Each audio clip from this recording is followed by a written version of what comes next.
everybody. Welcome to the MBK Lounge Show. I'm your host, Greg Nicholson. Glad you guys decided to tune in again. And so if you've been watching, you know the range of shows that we've been doing on In the Lounge. And this one is about family. Our show is all about helping men, discover their purpose, be better at, husbands, fathers, what have you. But this show's about family in this way. There is no manual. Like there's books that are written on how to build a strong family, a good family. But a lot of times when you think about the path or the way to build a family, if you look at where you came from, there may have been a point in your life where, if I look at what I experienced in my family, how am I going to build a strong family? Like, how do I take the pieces that I had and build a strong family or a good family? And that's what this show is about. I want to talk about, really, no matter what you grew up in, you can take the pieces, no matter how fractured they may be, no matter how broken it may have been, you could put those pieces together for your family and it could be a good thing. So in order for me to do that, y'all know I have to have somebody to talk about it with. And today I actually get to talk to somebody who's used to being on the other side of the camera. My man, James Daniels. What's up, man? What's going on, man? How you? I'm good, man. It is weird. It's weird being on the other side, but that's what's up. Yeah. So for the folks that are watching that might not know, tell us a little bit about why we're saying it's funny for you to be on this side of the camera. All right, so I am the owner and operator of Don't Judge Me Productions. So I'm actually behind the scenes. Typically, I'm behind the camera counting in just all the things behind the scenes to make sure that the show, because of as great as it is, I want to make sure that it comes out visually. So that's my job. That's my role. Right. Yeah. And hopefully everybody you've been seeing the great work that James has been doing. Amen. And so it took a little bit of, come on, man. Come on this side of the camera and come into the lounge and really share with the guys and even those women who have men in their lives that they care about, really hear about kind of your experience in your family growing up. Yeah. And how you've been able to really create a really cool situation in your household, right? What I would call a really strong Christian household, man. So, but I know that that's not necessarily where you came from. So I'm gonna be real, y'all. I'm learning today as I listen to James. So let me get myself comfortable. That's cool. So I could learn a little bit more about you. So James, talk a little bit about your childhood. Like, what was it like growing up in the Daniel household from a family standpoint? So, truth be told, it depends on the time frame and time periods, because we lived in different places at different times. We were never really stationary in a sense. My dad was in the army when I was younger. Because when I was born into both my parents, they were married. So that kind of worked out. Now I have an older sister. They weren't married when she was born. Okay. But when I came around, they were married. But I don't think that marriage lasted past me going to kindergarten. So I actually it's like I said, we were together at one point, and then it's like different time periods. You live with a different person. So I've lived with family in Akron. I've lived with family in Toledo, in different parts of the city of Toledo. I've lived at one point we were in Texas when he was stationed in, I think it was Killeen, Texas, which is funny because that's where my name that. I don't know, man. Killeen, Texas. It's like, I don't even want to say, I don't want to repeat the name. It's annoying. But I do remember, the only reason I remember pockets of that place is because where we were stationed at, they had like a little tree house in the back. So for kids, that's perfect. Yeah. But that's where my younger brother was born. Okay. And then we get back to Toledo, and then we're split again. We're going to different places. My parents split up. Okay. So my parents split up before I went to kindergarten. Okay. So when I went to kindergarten, from kindergarten to the end of kindergarten, I lived with my dad. Okay. After that, that summer, I went with my mom.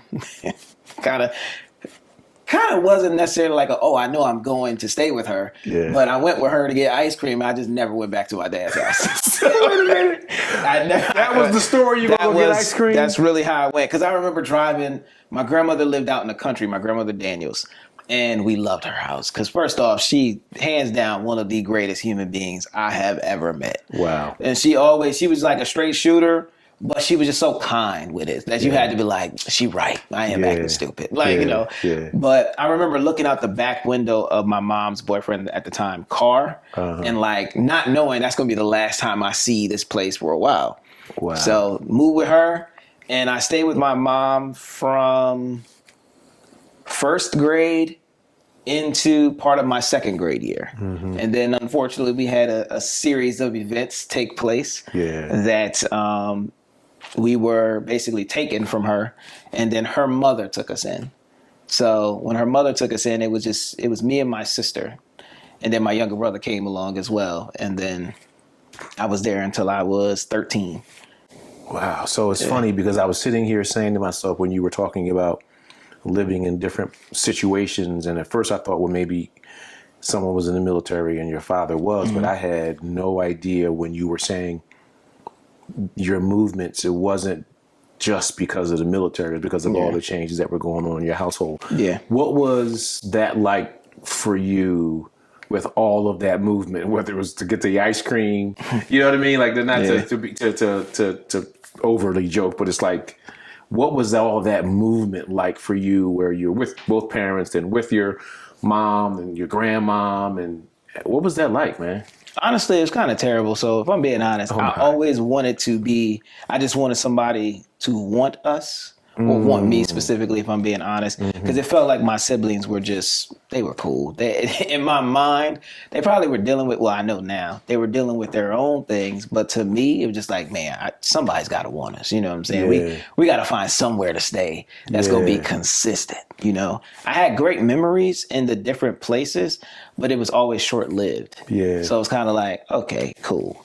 And then sometimes when it was an extended stay, it wasn't always pleasant, man. Like, my mom's mom was, she taught me a lot though, but she was like, tough love was the only language that she knew. And I was just like, man, she was such a straight shooter. If anybody ever wonders why I am the way I am, it is because she never sugarcoat anything. Wow. I'm talking about like, I remember one time my dad was supposed to pick us up for the weekends, one of them traditional stories where you waiting at the window and they don't show up. Yeah. And I flat out just asked her, I was like, man, why isn't he here? Why? He's like, he don't want to take you. I was like, dang. Oh my goodness. But I mean, truth be told, that helped. I mean, granted, it was a traumatic way to learn that, but it helped me deal with disappointment further on down the line. So then when it would come up, it's like, all right, that's cool. It happens, you know? So when you said a few moments ago that you wanted to feel like someone wanted you all, was that something, I'm going to make this up to describe it, but was that something that you said, all right, when I get older, I want my family, because I'm going to jump ahead a little bit and just come back.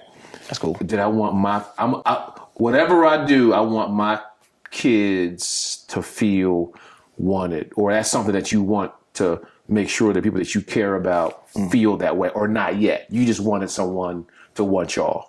Honestly, it was just want me, because when I got older, because of my childhood experiences and stuff like that, kids was terrible. So I was like, I don't want any kids. Yeah. I'm never having kids. Okay. My grandmother to this day reminds me of that statement as I'd be like, hey, Jason and London are doing great, you know?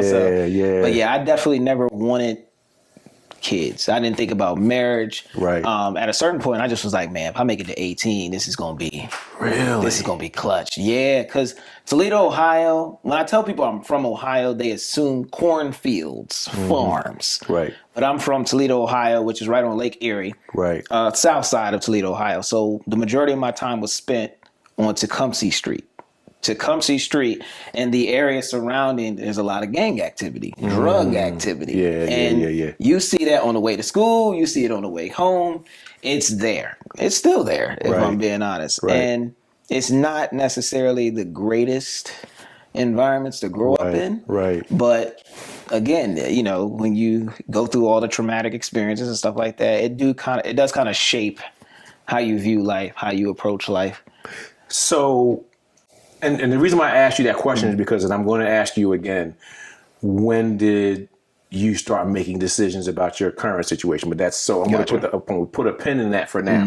And it makes sense, at least in my mind, that all you wanted was somebody to want y'all. Yeah. And that was the extent of it. That was it. When did you realize that your home life wasn't normal? Like it was different? Or maybe your whole neighborhood was like that. But when did you realize that there's something other than this, maybe? Or not necessarily? It'd be times when, like, when you go to school. So my grandmother, and again, I understand it now, but as a kid, I just used to be so frustrated. But it's like I realized that, one, she was doing the best she could with a situation she had no idea she was going to be in. And then also, it was the fact that she was in her 50s. So this is the time where she's supposed to be enjoying life. Right. I mean, did that make her a little cold-hearted at times? Absolutely. But on the same token, being older now, I realize that it makes sense. I'd be a little frustrated too. But when I would go to school and they would say stuff like, take this to your mom's and have your mom or dad sign it. And I'd be like, I don't live with them. So who gonna sign it? And I would... Unfortunately, I'd be like, well, who's going to sign it? I don't live with either parent. And they'd be like, well, whoever your guardian is. Right. Then I learned what guardian was. So I was like, oh, I guess my grandma's my guardian. So I would take her papers and then she'd be like, I'm not doing that. Or you ain't going to that. And I'd be like, oh, dang, I wish my dad was here. I wish my mom would sign it. You know, like somebody sign it, let me do this. Because my grandmother had a very strict regiment. And it just was like, get with it or get lost. Like, she did not care. And when you say regimen, you mean, talk a little bit more about what the regimen was or how. Okay. So, because Faith, my wife makes fun of it because I remember telling her so that she could be prepared, you know what I'm saying, in that aspect, in meeting her. But basically, when my grandmother went to bed, we went to bed. When dinner time was every day, almost about the same time, and you only ate what she cooked. If you wanted anything else, you're not eating, is basically it. Also, to make sure that you didn't ask for any more food, she would give you, if it's a bowl, she would fill that bowl to the very top. And it'd be like, I don't want to say old meals, but it'd be meals like pinto beans and cornbread. It'd be spaghetti. She had like a rotation of meals that we pretty much ate on a weekly basis. And then as we getting older, she would start buying snacks and stuff like that. But you had to do whatever you had to do to get the snacks, to get the Kool-Aid. And like every Sunday, roughly, she would make Kool-Aid. But she'd do it in like bulk. So like we got 9 flavors. What? In that, 9 flavors in that refrigerator. It was great. The downside was if you didn't do what you were supposed to do, whether it be chores, homework, eating your food, going to bed on time, keeping your room clean, whatever, you couldn't have it. Like you couldn't watch TV. It was so many punishments that now I'm thinking like, dang, that was crazy. But it works. It was so many punishments. So many punishments, man. Like, we didn't control the TV. You watched what she watched. It didn't matter. If she was tired at 6, you're going to bed at 6. So you were living the life of an old person. I was. No offense to the 50-year-olds, because I'm with y'all. But my point is, so you would open the fridge and see all the rainbow of Kool-Aid flavors that you might be able to have or not have. You would go to bed sometimes because she was tired. So look, you can't be up while I'm asleep. Yeah. So you be in bed just staring at the ceiling then. Yep. Or the dope part is my grandfather, because they was in separate rooms, so that was different too. I didn't know what that meant, but my grandmother slept on one end, my grandfather slept in another room. So he would have his TV right there. I think he did this on purpose. Yeah, but his TV would, like his TV was positioned right at the end of his dresser, so we could watch what he was watching. He'd be watching wrestling. Yeah. He'd be watching all kinds of stuff. So we'd be in there just watching. Yeah, and then you wonder why I'm falling asleep in school the next day, because I've been watching TV with my grandfather. Well, by myself the whole time, and then if she'd walk by, we hit the, cause man, listen, when you got in trouble, you got in trouble. It was like, which I know now, I try not to do this to my kids.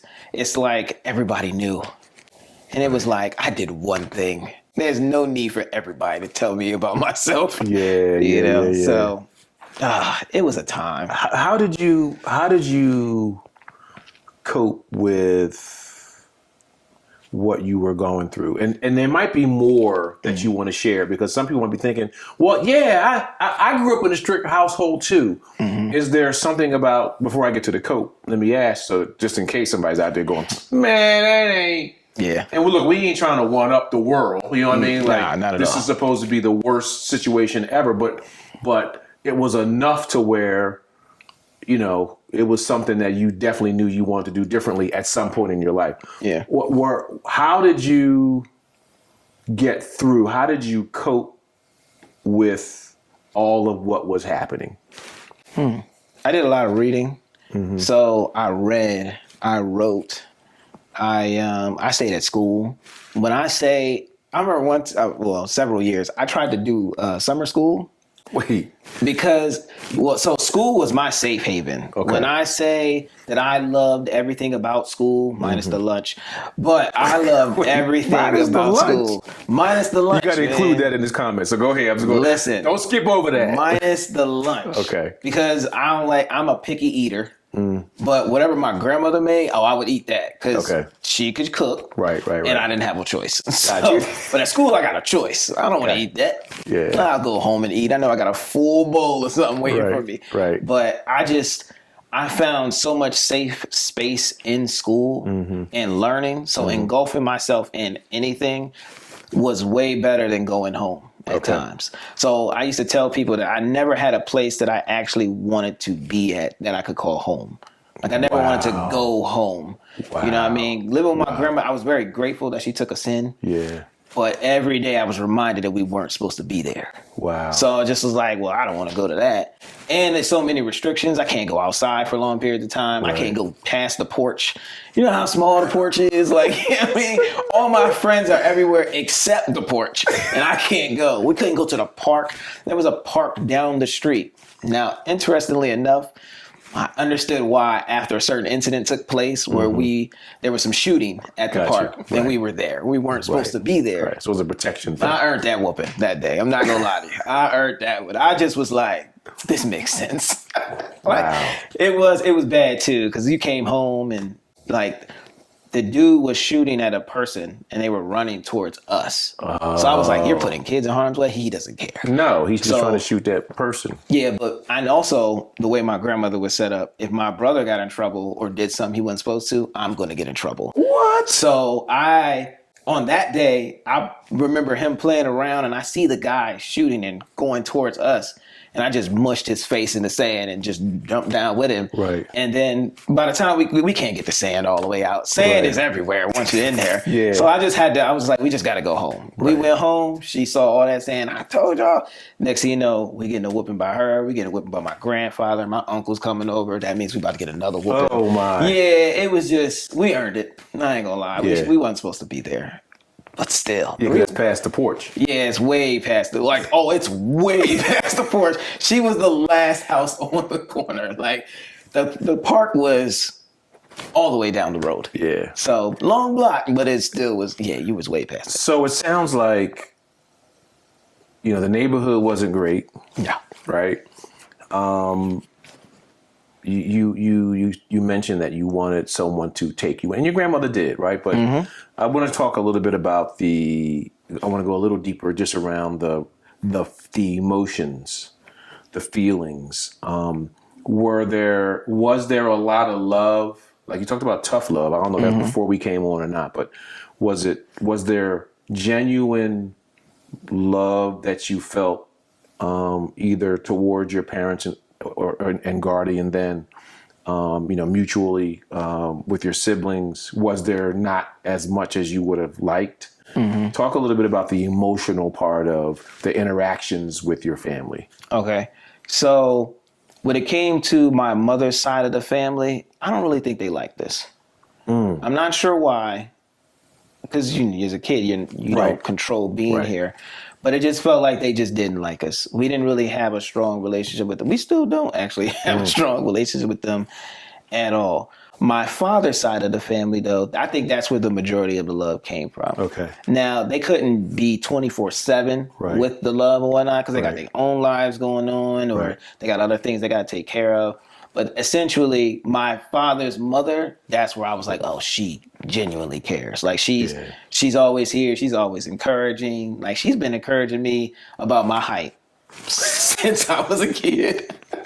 I am 40 years old, and she will still ever so often be like, you got up there, didn't you? Because I'm taller than her now. But she's like, you got up there, didn't you? And I'm like, I did. Don't make no sense. But I also found it outside of the home. So down the street from us, one of the people that would call, and we weren't supposed to be doing something, Miss Christine Taylor. Shout out to Miss Christine. Shout out to Miss Christine Taylor. She was one of the first persons that made me comfortable in like talking and laughing, because I had this gap for a very long time, unfortunately, due to an accident that took place and exactly. I got a wife, so listen, Miss Christine, So but Miss Christine was definitely like a great inspiration. She was always encouraging. And she the way her house was always decked out and just lively. It was like, oh, this is the place to be. And then her sons, you know what I'm saying? Shout out to Chris. They definitely shared her with us in some aspects, because she definitely was very necessary, very needed for boosting confidence and just telling me that I'm handsome, I'm smart. You know, she gave me all those things. You know, family was doing that too. But it's just a fact that I can't see you as often as I want. You know, and then at a certain point, if I'm being honest, out of all my siblings, my favorite is my sister. My sister, when I was 8 years old, right before we went to live with my mother, I had a bad incident. You know, basically my younger brother pushed me because of an argument, and I hit my head on a door, the corner of the door, but it went inside of my head. So when I came off, you heard a loud pop, and then it just felt like... You had a skull fracture? I guess so, yeah. Cracked my head open at 8. And it felt like somebody was just pouring water down my back. That was unfortunately blood. So my sister basically saved me. So she took a whole... I don't know how she did it. I don't know what gave her the wherewithal, but I'm thankful. But she definitely just took a whole bunch of paper towels, pressing them against my head. She's trying to clean it up. She didn't try to clean it up on the floor. There was nothing she could do about that. But the downside was my mom wasn't home. So my sister tried to stop bleeding. She called the police at the neighbor's house. And essentially she got me to where I needed to be so that I could be okay for the ambulance. So I'm eternally grateful for that. Do she get on my nerves? Yes. But that's sibling life. You have to throw that in there, You have to. You got to. That in there. Because I don't need her, you know. Getting all. Don't get all emotional. We don't even have that ability, I think, because she wound up, we stayed together up until I was like 10. And then she moved with my aunt. So not only did y'all move around. Now you're saying that there was a point where y'all were separated. So was it you and your brother? So it was just me and my brother at that point. And then your sister went somewhere. And then my sister went somewhere else. And then, lo and behold, my little brother would come into play. And he would just be, we used to be like, where did he come from? It's like, you know, we didn't live with our mother. We didn't see her on a consistent basis. So we were kind of just like, who this baby you just put on the dining room table? Who this? You know what I mean? So I'm sitting here looking like, who is this? Like, that's your little brother. I'm like, is it? Okay. I mean, sure. But like, it just was like, we didn't always all live together. In fact, if I think about it, after my sister moved, we never lived together as 4. Like we never had that experience. So it was mostly the 3 of you. Yeah. So you would see, actually, it was me and my sister, then me, my sister, and my younger brother, then me and my younger brother, then me and my little brother, then just me when I came to Delaware. So we had a lot of splits. Wow. Yeah. Wow. Yeah. So when did you decide that family in a better way was possible? After I met my wife. Okay. Yeah. So, all right. So now it's okay. So Yeah. you just mentioned that you were separated from your siblings quite a bit. To the point where when you moved to Delaware, you were by yourself. I want to make sure I understand. When you say you moved to Delaware, were you over 18 or under 18? I was under 18. Okay, so you were still under the parental or guardianship of somebody. So Yeah. who did you move to Delaware with? So I came to Delaware to live with my father. Okay. Yeah. So unbeknownst to me, right around that 7th grade year, my grandmother and father had like I guess they had a dialogue, and she basically said it's time for him to have a man in his life. You know what I'm saying? And of course, it was supposed to be my father. Right. Because I know that my grandmother didn't like my father, which is actually funny. So to find out that they were talking, I was like, oh, this is real. Right. So I thought, because I was so comfortable with living with her, it's like, I'll just test it out for the summer. Yeah. See how it goes. Yeah. I took my trash bags because that's That all was I your had. luggage? That's my luggage. I took my trash bags. I got out the car in Delaware, had my first asthma attack in like 3 years. Crazy. And then I thought that, oh man, I'm only gonna be here for the summer. This is not bad. Right. But that turned out I've never left. Let's just say that. I've been here since. But it was dope to me though, because also, one, I always wanted to live with my dad. I mean, I'm named after him, you know what I'm saying? Right. And then he lived with my grandfather at the time, his dad. Yeah. So in my mind, I'm like, yes, 3 generations in one house. Like, I was so excited about it that I didn't start to take into account that, well, my dad still had to be an adult.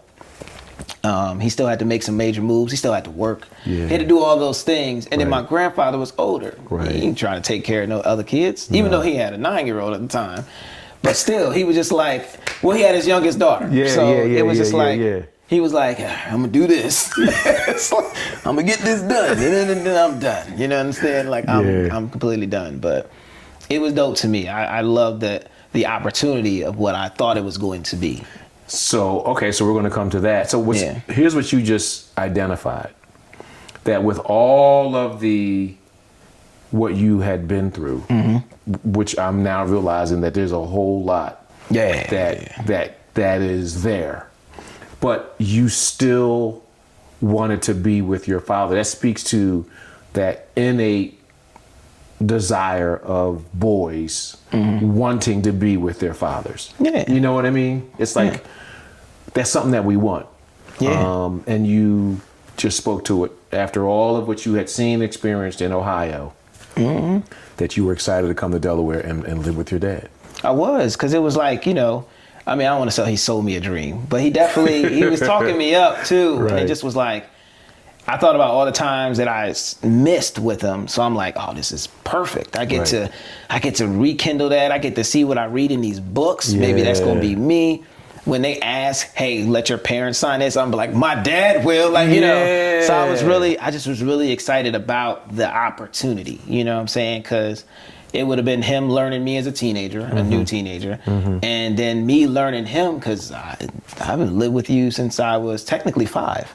Wow. So it's like, man, that was an 8-year hiatus. All right, well, I don't know what you've been doing, but I'm here now. This is what's up. And you want me. So I was like, perfect. This is great situation. So you said, you never use your words. You said he sold you a dream. It felt like it. It felt like a dream. So, what happened? Well, you know, at first he told me it's gonna be me, you, and then I'm gonna bring your brother. And I was like, you can leave him, but you can leave him there. But I was like, okay, cool. It's just us, the Daniels men. All right, bet. But when I get to Delaware, we're staying with my grandfather. I'm really happy about that. Yeah. But my dad is at work most of the time. I'm like, dang, homie, where are you at? It's summer, know? But when I started taking an interest into basketball, he was like, cool. So then I get to hang with him a little bit more. Okay. Because he go to Ellesmere Park, play basketball there, and he's bringing me with him. He's teaching some harsh lessons on this basketball court, but it toughened me up. It got me ready to play the sport. Right. But then he found a woman. And when he found a woman, it was like, cut me in half, like my time. And the funny part was, like, my dad prides himself on, like, knowing his kids. Yeah. But sometimes I be thinking my parents are trapped in time frames. Right. So, like, the dope part was, he was like, he's bragging to his new female friend about me, and he tells her I like windbreaker suits. So she goes and buys one, but it is like 2 sizes too big. So I'm like, oh man, I don't think she got the memo. I don't think she got it. So I was like, oh man, this is a weird introduction. Yeah. But you know what I'm saying? He was like, I really like this woman, and so on and so forth. And not to tell any of his business, but it was some hard times. Yeah. With that, they eventually got married. I got to Delaware in '97. They got married in 2000, and I remember saying, "Man, you sure? You sure you want to do this, man? Yeah. Like, cause I just was like, you sure? Like, seriously." Because I just was like, come on, man. It's just, it was a lot of bad times, unfortunately, a lot of misunderstandings, a lot of just issues. Yeah. So it just didn't seem like it was working to me. Right. But he said something to me that I would carry on into my marriage. And he was like, I'm happy with her. I love her. And that's enough for me. So I was like, oh, okay. Even though it's like fire over here in the background, like what I'm perceiving to be fire over here. Right. Emergency. Emergency. Engulfed in flames. You happy? So I was like, all right, I'm with you. You know what I'm saying? I support it. What else could I do? Also, I was a kid. Right. True. True. You can't stop it. I cannot stop it. But it sounds like that moment helped you see, because you haven't met Faith yet. Yeah. But it helped you see a little bit of, you may know when you meet your wife, that that's something that you may know about you. You know what I mean, in terms of how you feel about her. Had you, when you think about all of what you've explained, again, we all know that there's more there. Were you disappointed in it all? Were you, how would you describe it, in some way, all of what you've shared about family so far up to this point? Well, I think disappointed is definitely a way to describe it. Okay. Anger too. I felt a lot of anger. So I think by the time I got the Seeds, I had internalized so much. Seeds of Greatness. Seeds of Greatness Bible Church. Pastor Jerome Lewis. Because we gotta make sure, because people are like, gotta make sure. Seeds where he was planting? Wait, he was in the garden? He was a sharecropper. That doesn't Yeah. exist now. But no, by the time I got to that church, that's the first church I ever joined. Okay. But by the time I got there, I know I was broken in so many different aspects. Right. But I never had an outlet for it. Yeah. Outside of poetry, music, I did those things. But I was very disappointed in how my family looked, or how we behaved, how we interacted. And it just left me feeling like, I'm missing something. Like something's missing. Like, it's bad enough. The growing up without parents thing was, crazy. And I say growing up without them, and people probably like, oh, they were never there. They were, but in pockets. Right. And not always memorable moments. Yeah. So that left you even more angry. The fact that other people took care of their responsibilities used to make me mad. The fact that I couldn't be like, I was with my siblings yesterday. Like, I can't do that. Like, we get along. Yes. But in pockets. Like, it's literally like an expiration time on us getting along, because, and I do attribute that to us not necessarily growing up and being forged in the fire together. Yeah. Me and my sister probably spent the longest amount of time together. Right. Out of all 4 of us. But actually, no, me and my younger brother spent the most time together. But me and my sister, at one point, I was like, oh, this is my best friend right here. Bam, this is it. But then she gets removed. So it's just a lot of disappointment, a lot of anger, a lot of just like, why is this happening? And I never understood it. I mean, as I'm getting older now, I definitely start to get the revelations of it all and why it was done or why it took place. And my grandmother used to say it too. So I used to be like, man, Grandma, I don't know about that. But all right. So now I'm sitting here going back to her like, you know what? You was on something. What? You was on something. So, that's it. So here's what's interesting. I'm gonna be honest. Until just now, I was thinking a lot about, because people don't always realize that the person I have here in the lounge, they think that I know it all. Oh. Family, I'm experiencing a lot of this with you. So for me, it's been about what I know about you and your household, right?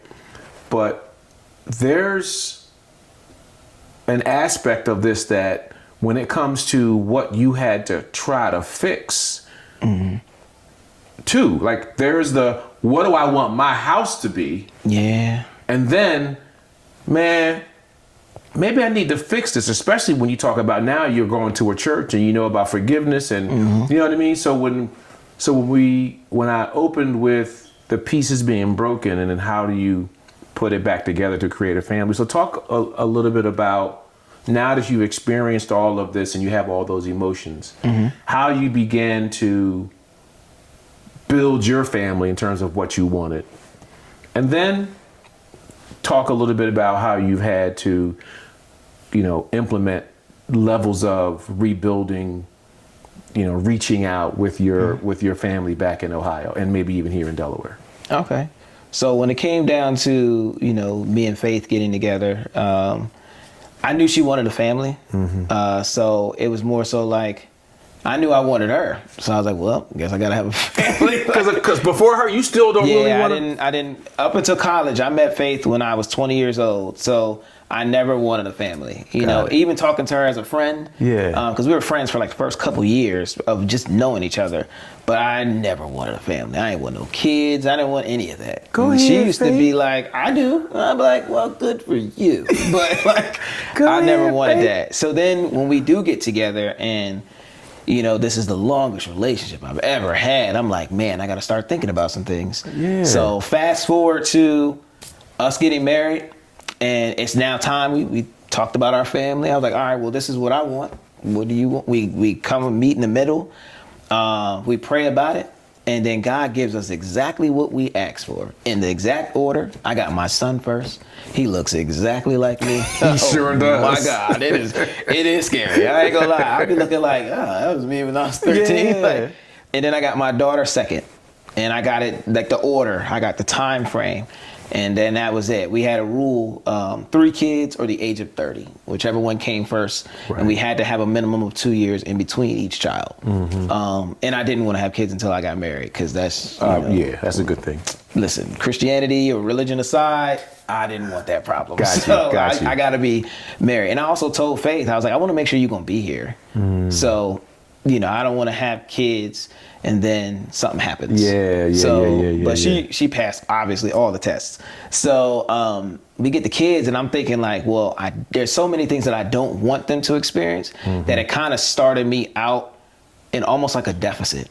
Cause it's like, I'm restricting you so much, but I need to also show you what you can do. I need to make sure that you understand that the world can be explored. You are to explore the world. So let's do that. Right, because you were not allowed. You couldn't go past the porch. I couldn't go past the porch. And we also just didn't do those types of things. Like, Daniel's side of the family, we definitely had gatherings. There was trips here and there, but it wasn't something that was consistent. And we couldn't always go with those either because if we didn't have money, it's kind of hard to pay for yourself. Right. And then my mother's mom, we didn't go anywhere. Yeah. Like, we went to the grocery store. Like that was as good as it got. You know what I'm saying? And then we got to go to our Daniel side of the family. So, we didn't really get to do trips. So I was like, I want them to go on trips. Right. I want them to love reading like I did. I want them to do this, do that.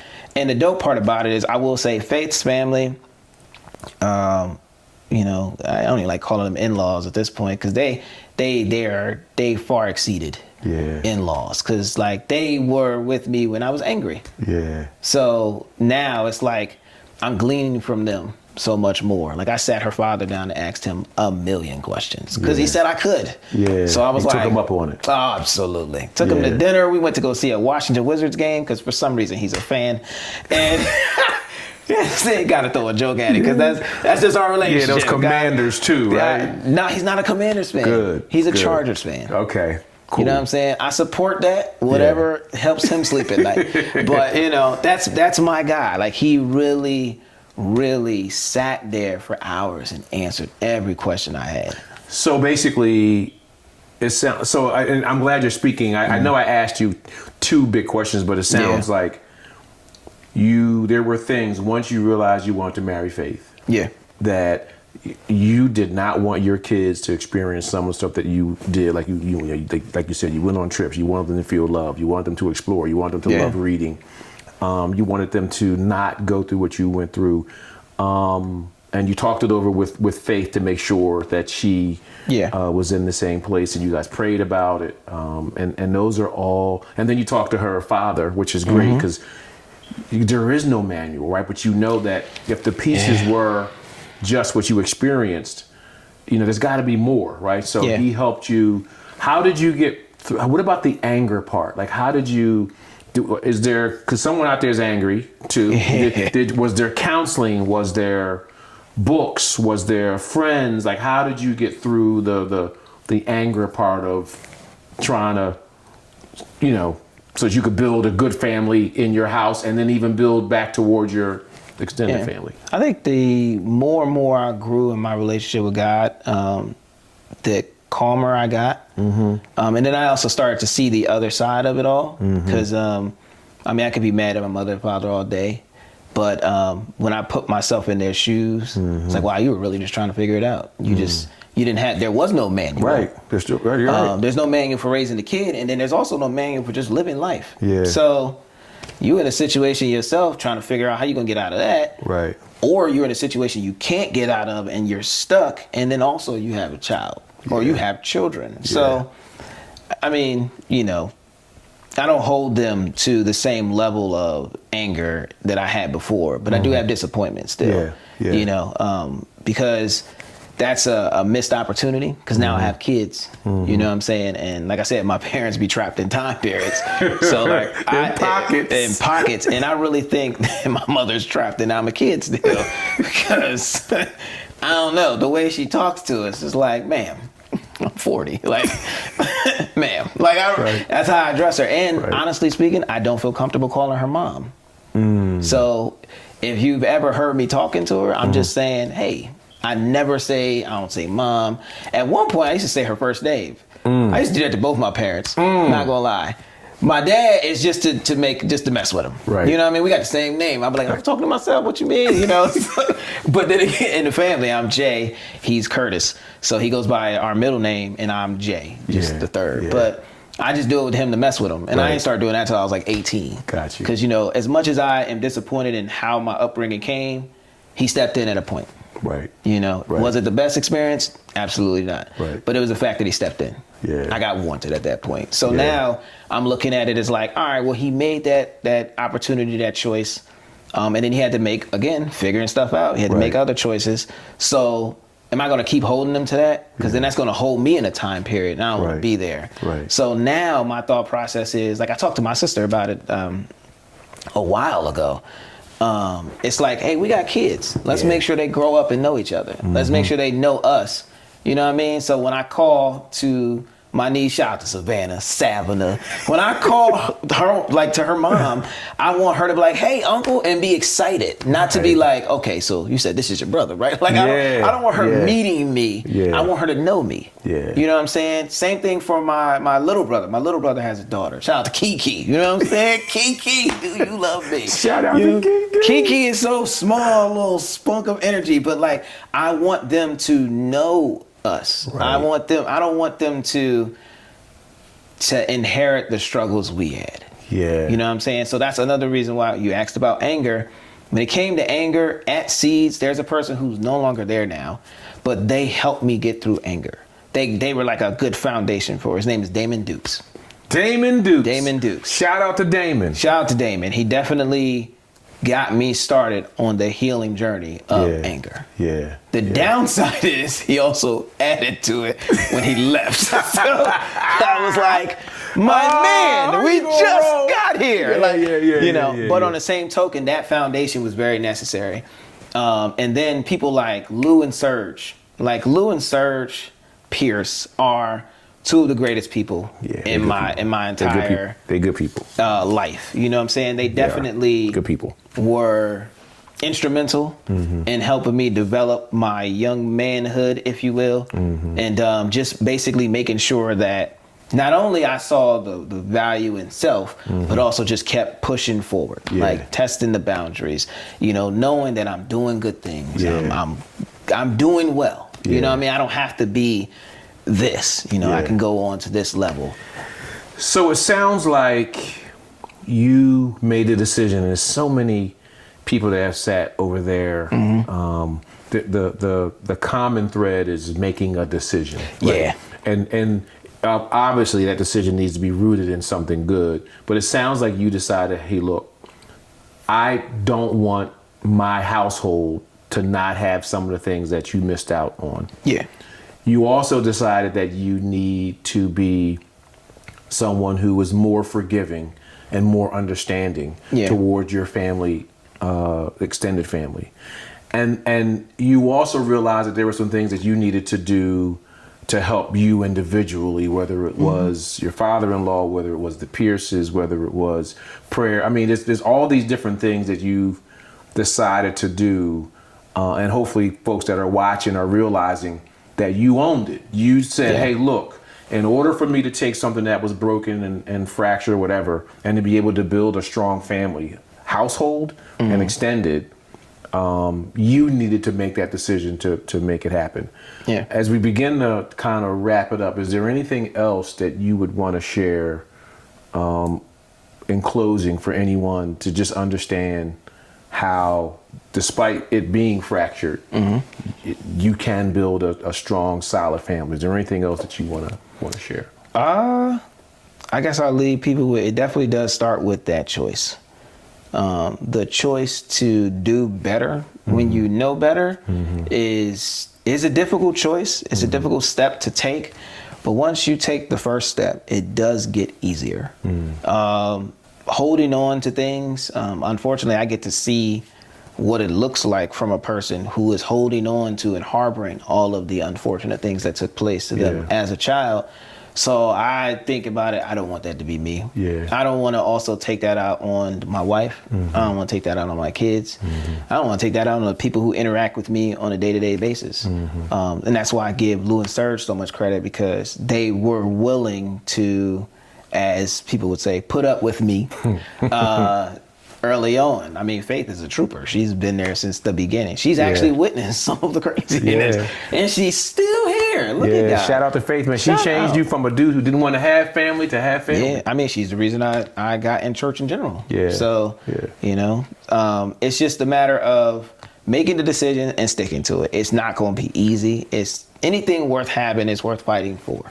Well said. I think my approach to my family now, way greater than it was before. I mean, granted, I always appreciate, especially my Daniel side, I always appreciated them, but it's just more so like, let's create these memories now. Because, I lost my aunt Lisa several years ago, and she was one of the biggest supporters for me with academics. Like, she pushed me to get whatever degree, you know what I mean? And I just was like, man, losing her that's tough. That's a tough loss. And then you figure, well, I have my Aunt Kim's here, my Uncle Kenneth, my Uncle Anthony. Let's maintain those relationships. Let's get together and have a good time. Let's show how much I've grown too. You know what I'm saying? Not Angry Jay. You know what I mean? Like he used to call me Angry Man James when I first got to the church. Hated it with a passion. But then I started looking at it and my perspective changed. It's like, is there any truth to anything that they're saying about you? So once I started viewing people's critiques or criticism like that, that helped a lot too. Yeah. You know what I'm saying? It's like, oh, I probably did look a little angry in that one. Yeah. Let me not allow that to bother me no Yeah. more. Let me change how I respond to this, because I don't want nobody having control over me in any way, shape, or form. So I need to make sure that every choice I make is leaning towards being a better version of me. Yo, James, that's what the MBK Lounge Show is about. It's about helping us be a better me. So, got to, man. I got a son that's looking at me. I got a daughter that's looking at me. I need to make sure that they have a great example. That's 50% of my choosing it now, because I need him to, I can tell him all day, hey, I need you to do this. I need you to do that. But if I show him, if I actually walk that out, oh, that's a living example. That's easy. Same for my daughter. Like, I'm taking notes from y'all. Like, you know, got the people I'm looking up. Shout out to Greg, you know what I'm saying? Because y'all are, like, for real though, shout out to you. I mean, Miss Trina was a great inspiration. Of course, Damon Dukes definitely helped out a lot. Pastor Jerome and Sister Lisa. There are so many people in that church that I look to y'all relationships for, that I'll be like, oh man, it's possible. You know what I mean? And y'all be dropping gems accidentally, but I'll be picking them crumbs up like, okay, cool. He said, yeah, just, you know, it's not worth the arc. Okay, cool. It's not worth the arc. Like, I'm taking notes mental all the time. So y'all don't know y'all mentoring from afar, but y'all are. You know, Che and them. It's way too many people to name. It's been like a name dropping. I don't want to do that, but I did drop a lot of family names. But still, you know, it's much appreciated to see those examples. Well, hey, appreciate you coming into the lounge, man, and to the viewers. Look, this is where we started. We started with, no matter really what family situation that you're in, and talking to especially the men, because you're going to be the head of the household. It doesn't really matter where you came from, what it looked like. What I want you to know is, as Brother James said, it's possible for it to end up in a good place. But it has to be a decision that you make. It has to be a decision that you're willing to walk it out. And it'll only benefit everyone that's going to be in your household and your extended family. So hopefully today was helpful. And thanks for tuning in. See you next week.